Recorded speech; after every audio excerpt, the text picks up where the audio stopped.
نوری نەمر بەرجی شەشەم نووسینی مامۆستا محەممەد فەتحوڵڵا گولەن.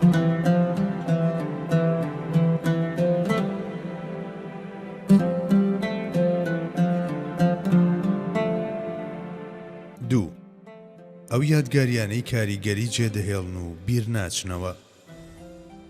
بەڵێ لە کاتێکدا هەموو باوەڕدارێک ئەو وتانەی بیر ناچێتەوە کە کەسێک پێی وتووە کە لە چاویدا بە گەورەی دەبینێت و بگرە گەریادگاریەکی لەوەوە بۆ مابێتەوە وەک ئەمانەتێکی پیرۆز دەیدەڕوانێت و لە نێو قوماشی ئاوریشمدا هەڵی دەگرێت. ئەمە لە کاتێکدا ئەو زاتانە خۆیان بە قیتمیری بەردەرگای پێغەمبەری خودا صلی الله علیه وسلم دەزانن. ئایا دەکرێت کەسانێکی فیترەت پاک و مەردانی وەک هاوڵان ڕەفتار و گفتاری لەعل و گەوهەر ئاسایی ئەو پێغەمبەری خودایەیان بیر بچێتەوە کە بەجارێک لە وەحشەتەوە بەرەو مەدەنیەت و لە نەفامیەوە بەرەو بوونە مامۆستای مرۆڤایەتی بەرزی کردوونەتەوە؟ نەخێر، شتی وا لەوان ناوەشێتەوە و ئەوانیش هەرگیز هیچ شتێکی ئەویان بیر نەچوەتەوە. ئێوە لە مانجی ڕەمەزاندا بۆ بینینی تاڵێک لە ڕیشی پیرۆزی ئەو دەکەونە هەڵەداوان و گەر دەربڕینەکە دروست بێت شان لە شانی یەکدی گیر دەکەن.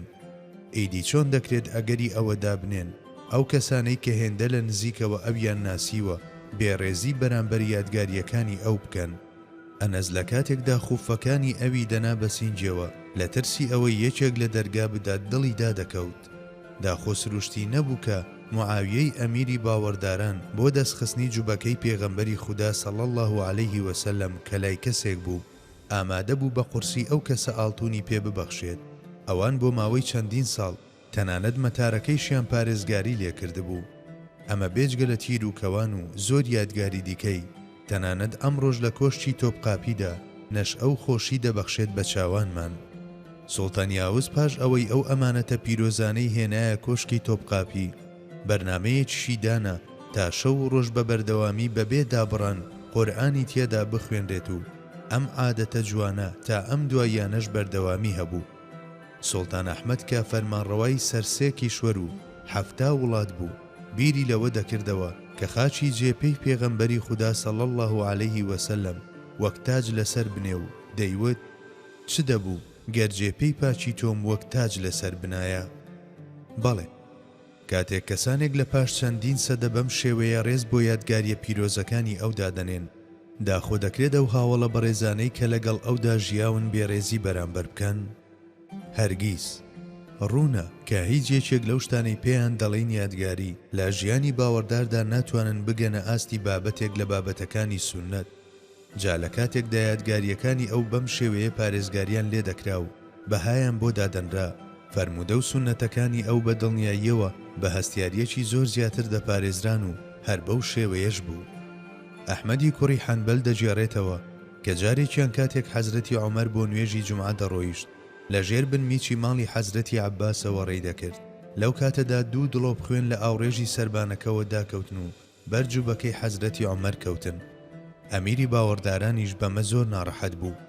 لەبەرخۆیەوە وتی چێ لەسەر ئەم سەربانە ئاژەڵ سەر دەبڕێت و خوێنەکەی دێتە خوارەوە و ئازاری خەڵکی دەدات. پاشان بەدەستی کێشای بە ئاوڕێژەکەدا و خستیە خوارەوە. دوایی گەڕایەوە جوبەکەی گۆڕی و دووبارە هاتەوە بۆ مزگەوت. وتاری پێشکەش کرد و لە پاشاندا وەک هەموو جارێک سەبارەت بەو هەڵانەی کە دەیبینی خەڵکی ئاگادار دەکردەوە ڕووی کردە باوەڕداران و پێیوتن ئەی خەڵچینە کارانێکی هەڵا ئەنجام دەدەن. کاتێکاتم لە پەنای بنمێکی فڵان دیوارەوە دەهاتم لە ئاوڕێژەکەیەوە خوێن بەسرمدا دڵۆپەی کرد. منیش ئاوڕێژەکەم لە شوێنی خۆی خستە خوارەوە.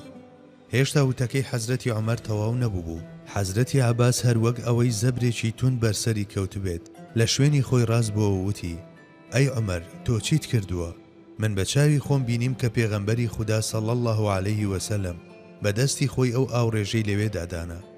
ئەم وشانە بەس بوون بۆ ئەوەی هێز لە ئەژنۆی عومەردا نەهێڵن.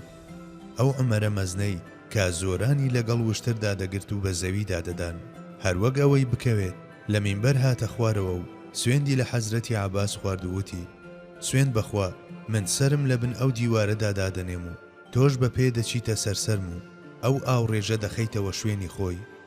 هەتا ئەم کارەش نەکەیت من سرم لەسەر زەوی هەڵناگرم وەڕۆیشتن.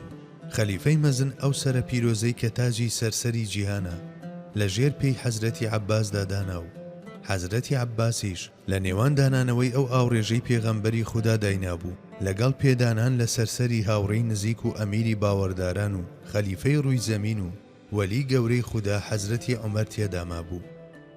بەڵێ حەزرەتی عەباس پێی لە سەرسەری خەلیفە دانا و ئەو ئاوڕێژەی یادگاری پێغەمبەری خودا بوو لە جێی خۆیدا داینایەوە.